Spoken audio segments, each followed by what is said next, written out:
اچھا پرویز صاحب، آپ کو وزارت سنبھالتے ہی ایک مشکل ٹاسک ملا ہے، آپ کو بجٹ کا دفاع کرنا پڑ گیا، اس کے بارے میں تو کچھ فرمائیں۔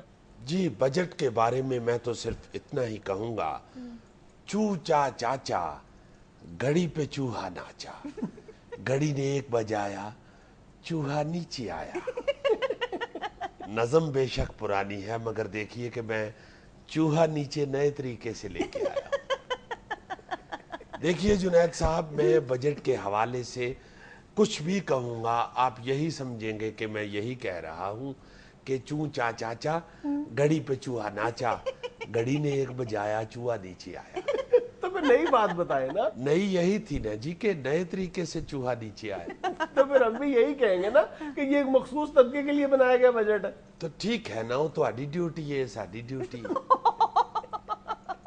دیکھیے 63 برس ہو گئے ہیں اس ملک کو بنے ہوئے، جب بھی کبھی کسی بھی گورنمنٹ نے بجٹ بنایا ہے اس پہ یہی ری ایکشن ہوتا ہے جو ہمارے بجٹ پہ آیا ہے، یعنی اپوزیشن والوں نے یہی کہنا ہوتا ہے کہ اس بجٹ نے غریب کے خون کا آخری قطرہ بھی نچوڑ لیا ہے، اور میڈیا والوں نے یہی کہنا ہوتا ہے کہ بجٹ ایک مخصوص طبقے کے لیے اچھا ہے، اور حکومت والوں نے یہ کہنا ہوتا ہے کہ جیسا بجٹ ہم نے بنایا ہے ویسا کبھی نہیں بنا تھا۔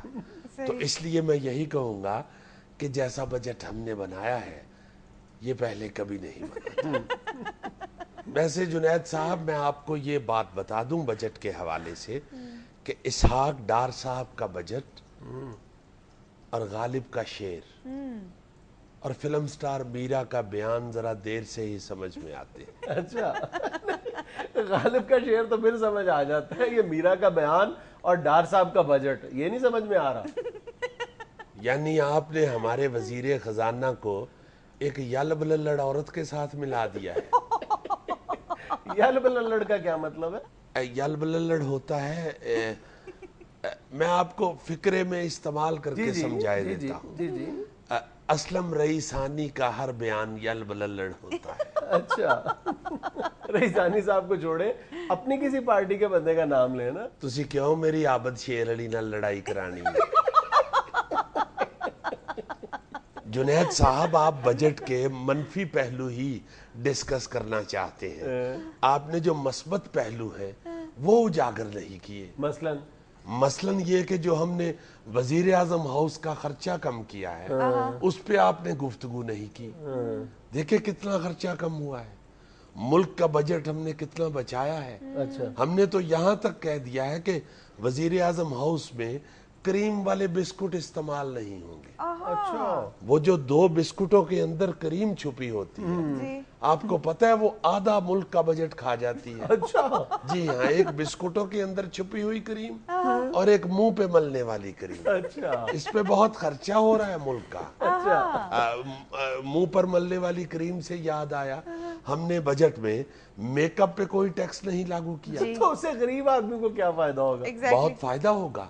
دیکھیں یہ میک اپ اگر مہنگا ہو جائے تو غریب خواتین ہماری بہنیں مائیں میک اپ چھوڑ دیتی ہیں، اور میک اپ کے بغیر غریب عورت جتنی ڈراؤنی لگتی ہے۔ میرے کہنے کا مطلب یہ ہے کہ امیر خاتون اگر میک اپ کے بغیر بھی ہو تو وہ انگلش بول کے کور کر لیتی ہے، مگر ہماری جو غریب بہنیں ہیں انہوں نے میک اپ نہ کیا ہو اور اوپر سے لہجہ وہی ہو، ادھر آئے نوے کتھوں آئے ہیں، تو ہمارے بھائیوں کو ناگوار گزرتا ہے۔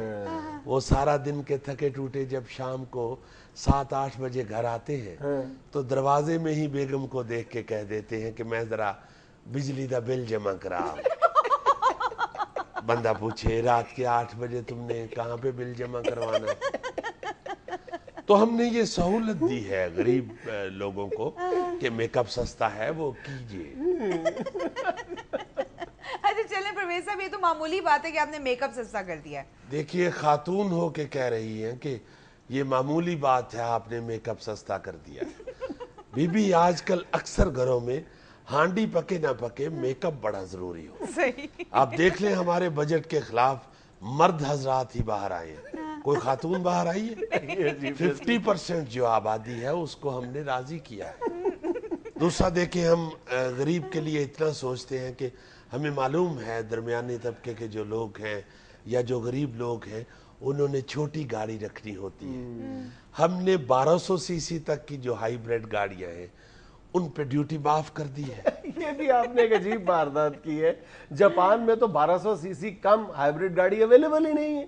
تو پھر آپ کو جاپان کی حکومت کے خلاف جلوس نکالنے چاہیے. وہ کیوں نہیں بنا رہے 1200 سی سی کی ہائی بریڈ گاڑی؟ ہم نے تو ڈیوٹی معاف کر دی ہے, اب آپ اس میں گاڑی لے کے آئیں.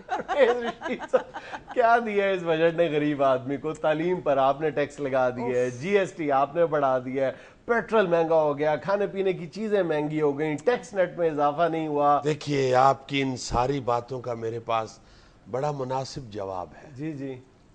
چوچا چاچا گھڑی پہ چوہا ناچا, گھڑی نے 1 بجایا چوہا نیچے آیا.